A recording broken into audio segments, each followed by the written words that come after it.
Double engine సర్కార్లా ఎంత గొప్ప గొప్పల పనులు జరుగుతున్నాయంటే అబ్బో చెప్పవశంగాని అభివృద్ధి ఏ రాష్ట్రానికి అందనంత ఎత్తుకెదుగుతున్నాయి డబల్ ఇంజన్ సర్కార్ ఉన్న రాష్ట్రాలు. మొన్న గుజరాత్ రాష్ట్రంలో ఫైనల్ డెస్టినేషన్ సినిమా సీన్లు గుర్తు చేసింది.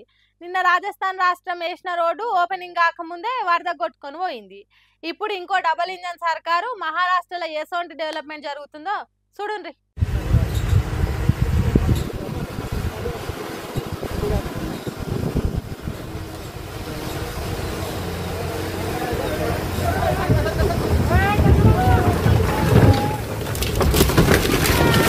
అరే రే రే రే రే, సచ్చినాం రా.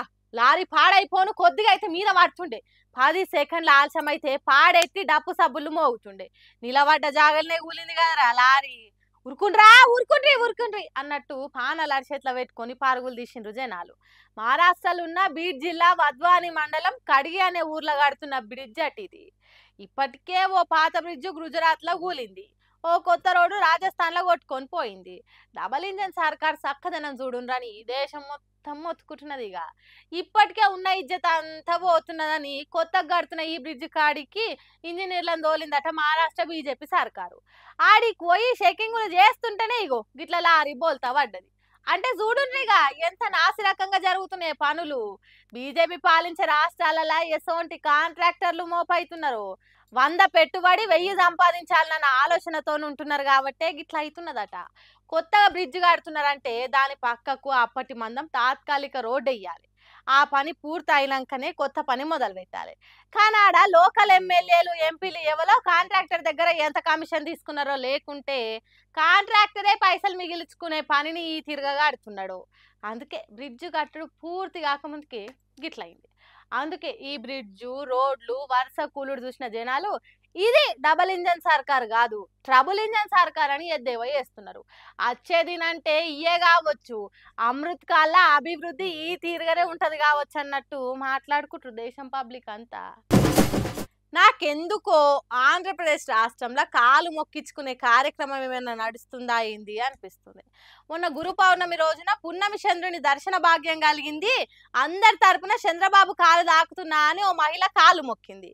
ఇగో ఇప్పుడు కూడా చంద్రబాబు కాళ్ళు బడి పిల్లలతో సహా తల్లి కూడా మొక్కింది. ఇదంతా చూస్తుంటే సీఎంకు వందనం అనే కాలు మొక్కే కార్యం ఏమైనా పెట్టిండ్రా ఏంది అనిపిస్తున్నది నాకు. చేసింది గోరంతా చెప్పేది కొండంత అన్నట్టున్నాయట ఏపీ సర్కార్ పనులు.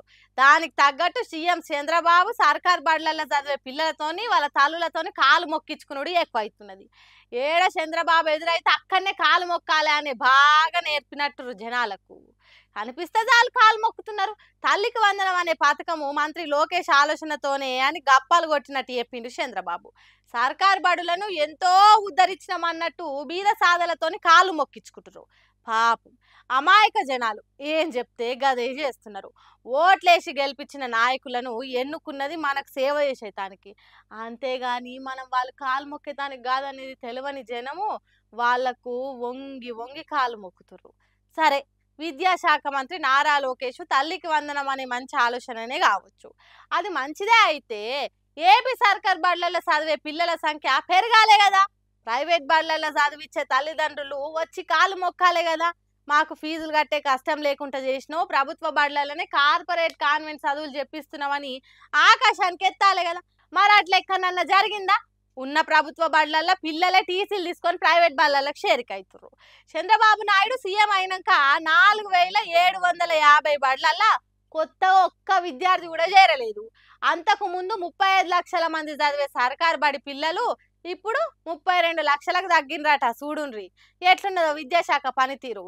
గడియ రికాం లేదు గవ్వ రాకలేదు అన్నట్టు చెప్పుడు పెద్ద డప్పు కొట్టినట్టు చెప్తుర్రు. ఫలితం మాత్రం పెద్ద గుండుసున్న తీరుగున్నది. ఆ సక్కదనానికి అయ్యా కొడుకులు ఇద్దరు ప్రభుత్వ బడులు తిరుగుతున్నారు, ప్రజలతోని కాలు మొక్కించుకుంటారు. ఏందయ్యా చంద్రబాబు ఇది అంటున్నారట. ఈ కాలు మొక్కించుకునే పథకాన్ని చూస్తున్న ఏపీ జనాలే